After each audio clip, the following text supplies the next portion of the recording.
তারেক রহমানের যে কথাটা বলছিলেন, গত 17 বছর উনি দেশের বাইরে ছিলেন, আন্দোলনের উনি নেতৃত্ব দিয়েছেন, এবং যেটা গত 24 সালের 36শে জুলাই আমরা যেটাকে বলি ওই জুলাই আন্দোলনের মূল নেতৃত্ব দিয়েছেন তারেক রহমান, সেটা সরাসরি ছাত্রদের মাধ্যমে।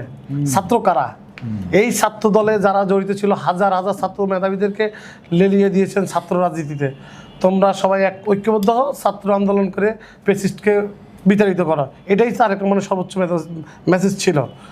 তো আমি যেটা মনে করি, যেমন তারেক রহমান উনি ওনার সিদ্ধান্তে সঠিক জায়গায় আছে, উনি ছাত্রদেরকে সর্বোচ্চ প্রাধান্য দিচ্ছেন, এবং ওনার কাছে আমি যেটা মনে করি উনি ঢাকা থেকে শুরু করে বাংলাদেশের প্রত্যেকটা ওই উপজেলা নেতৃবৃন্দের নাম্বার আছে, ছাত্র নেতৃবৃন্দের নাম্বার ওনার কাছে আছে, এবং উনি সর্বক্ষণিক ওনাদের সাথে যোগাযোগ মনিটরিং করেন, যোগাযোগ রাখার চেষ্টা করেন এবং রেখেছেন।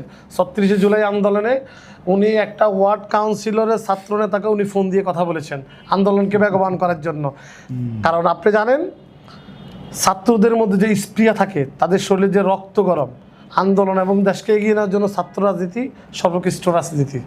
আমরা দেখেছি যে 5ই আগস্টে আপনি ছাত্র রাজনীতিতে জড়িত ছিলেন, কিন্তু আপনি তখন যেই ভূমিকা ছিল আপনার, আমরা দেখেছি, এই অভিজ্ঞতাটুকু একটু শেয়ার করলে আমরা জানতে পারতাম। যখন আমি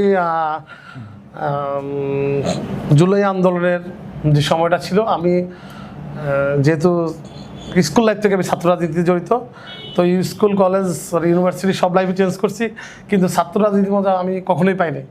আমার মনে আছে আমি যখন 15 জুলাই উত্তরাতে আন্দোলন শুরু হয় ছাত্র দলে, তখন আমাদের মতো আমরা যারা ছিলাম ছাত্র রাজনীতি করছি, আমরা গলায় ব্যানার লাগিয়ে, গলায় কি জানি বলে বেস লাগিয়ে আমরা ছাত্র রাজনীতি করেছি, এবং পুলিশের সামনে সর্বোচ্চ আন্দোলন গড়ে তুলেছি এবং বলেছি আমি ছাত্র, আমার অধিকার আমাকে আদায় করতে হবে। তো ভীতিহীনভাবে আমরা মানে যখন মনে করি যে আমি একজন ছাত্র, তখন কোনো ভয় থাকে না, শরীরে কোনো ভীতি কাজ করে না, এগিয়ে যাওয়ার নামই হচ্ছে ছাত্র। তো ছাত্র রাজনীতির জন্য যেটা আগামীর মেসেজ, সেটা হচ্ছে মেধাবী তরুণ যোগ্যদের সামনে এগিয়ে নেওয়া। অসংখ্য ধন্যবাদ সময় দেওয়ার জন্য। আবারও আপনি আসবেন, ধন্যবাদ।